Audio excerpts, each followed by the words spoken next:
আজি সপ্তমী দুৰ্গা পূজা হয়।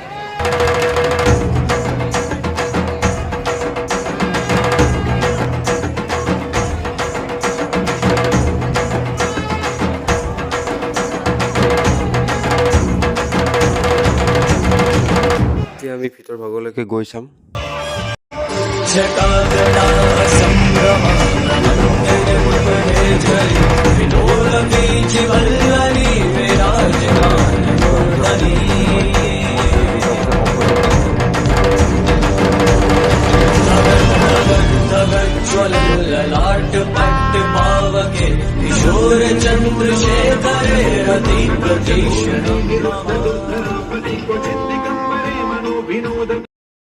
Sorry, it's DJ.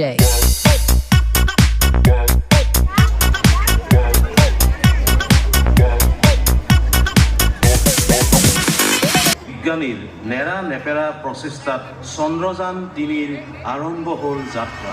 বুকুত আছে চন্দ্ৰযান ১ আৰু ২ৰ বিফলতাৰ গভীৰ দুখ।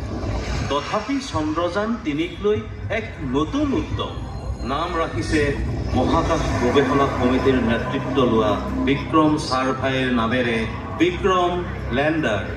বিক্ৰমৰ বুকুত প্ৰজ্ঞান, স্বয়ংচালিত প্ৰজ্ঞানে বিশ্ববাসীক দিব চন্দ্ৰপৃষ্ঠৰ নতুন খবৰ। ভাৰতবৰ্ষই স্বাধীনতা লাভ কৰাৰ প্ৰায় ১৫ বছৰ।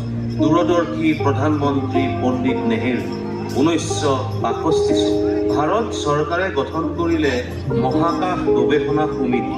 নেতৃত্বত পশ্চিমীয়া শিক্ষাৰে শিক্ষিত ডক্টৰ বিক্ৰম ছাৰভাই, লগত ডক্টৰ PR কৃষ্ণৰাও, ডক্টৰ বেনু বাপু, ডক্টৰ PR পিছৰতি আদি বিজ্ঞানীসকল। সেয়াই ভাৰতৰ মহাকাশ গৱেষণাৰ অংকুৰণ।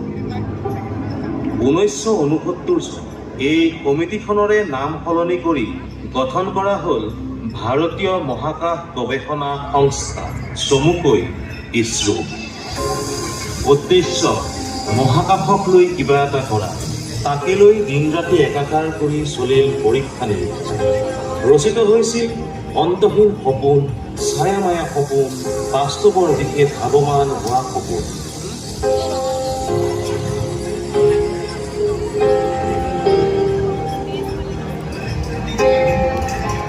সাধুকথাৰ জোনবাইক বিচাৰি মেঘৰ বুকু ফালি বিক্ৰমৰ যাত্ৰা। জোনবাইৰ পাতত কত ৰঙৰ খেলা, অলেখ তৰাৰ মাজেৰে আমাৰ সপোনৰ যাত্ৰা।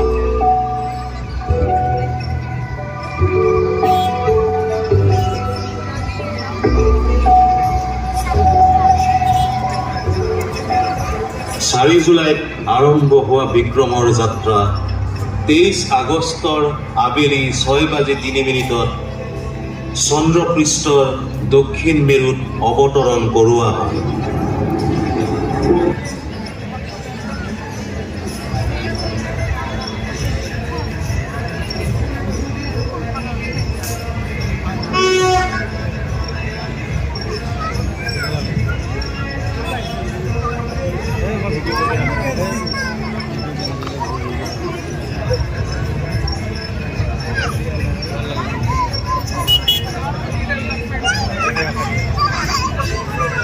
দক্ষিণ মেৰুত অৱতৰণ কৰা চন্দ্ৰযান ৩য়ে বিশ্ববাসীক চমকাই তুলিলে।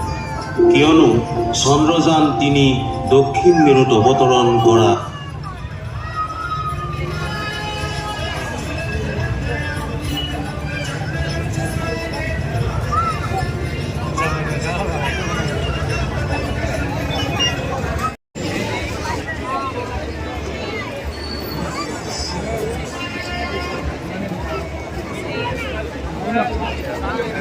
বিশ্বৰ একমাত্ৰ যান। অৱতৰণৰ পাছতেই পোৱা বাৰ্তাত দেশবাসী হৈ পৰে অভিভূত, গৰ্বিত। বিক্ৰমে বুকুৰ মাজত লৈ যোৱা প্ৰজ্ঞা